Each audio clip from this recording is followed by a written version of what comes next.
Hello, I'm Gordon Morse, your natural English coach, and I'm here to answer questions about English conversation that you won't read in a textbook or hear in a classroom. So today's question is, if I have plans to meet a friend, but then have to cancel, what is a polite way to tell them about this? So it's a situation that I think we're all a little bit familiar with. It can be a very awkward situation because even if you know the right things to say, it can just be an uncomfortable situation when you have to cancel plans. But what are the natural phrases in English that we can use to navigate the situation better? As I've said before, in many cases when you're speaking in English or any other language, the indirect method is the best method of explaining something to someone. That way, you don't have to feel like you're being rude or angering somebody just because of what you chose to say.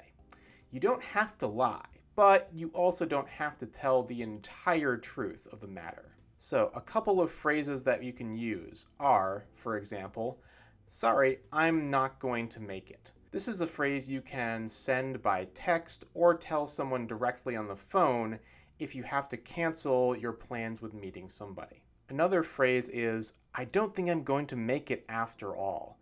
This is a way of saying you thought you would be able to meet, but now I don't think I can meet after all. In this case, you are saying that you still want to, but you don't think you can.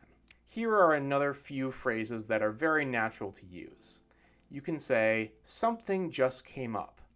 What is something? You don't know and you don't have to say, because if someone asks you, it might be considered rude.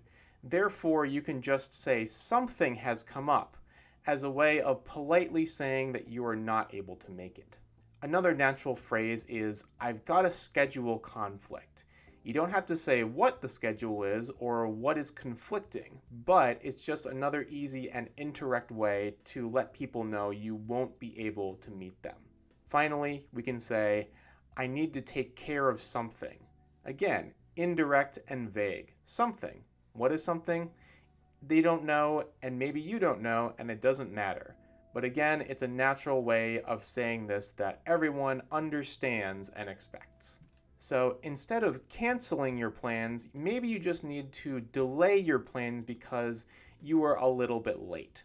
So in that case, you can use these phrases. "Sorry, I'm running late." Running late. You can also just say, "I'm going to be late," but running late means that you're still on the way. I'm running late. Another phrase is, "Sorry, I'm gonna be a bit late." I'm gonna be a bit late. These two phrases are basically the same meaning, so you can use whichever one you want to. Now, depending on why you needed to cancel, maybe you still want to have the meeting, but just at a later time. In that case, you can use these phrases to reschedule your meeting. The first one is, "I'll get back to you later." In this case, you are telling the person that you will contact them through text or calling at a later time to set up another meeting. Another phrase is, "I'll check in later." Check in just means that you will contact them by either text or phone call or something like that. In either case, they're good, casual, natural ways of letting people know that you are not going to leave them forever, but in fact you do want to meet them at a later time. All right, now here's a question for you. How often do you cancel or reschedule plans with friends? Are you a person that never cancels or reschedules and always tries to make your meetings? Or do you find that sometimes you become very busy or something else happens where you cannot make the meeting? How often does it happen for you? I recommend that you record your answer on your phone or your computer. That way you can listen to your answer later, check for errors, and then re-record as practice. All right. If you have more questions about English, leave a comment and I can help. Also, if you want to learn more about personal English coaching with me, visit the website below and you can take a completely free natural English assessment. Thanks for watching, and I'll see you next time.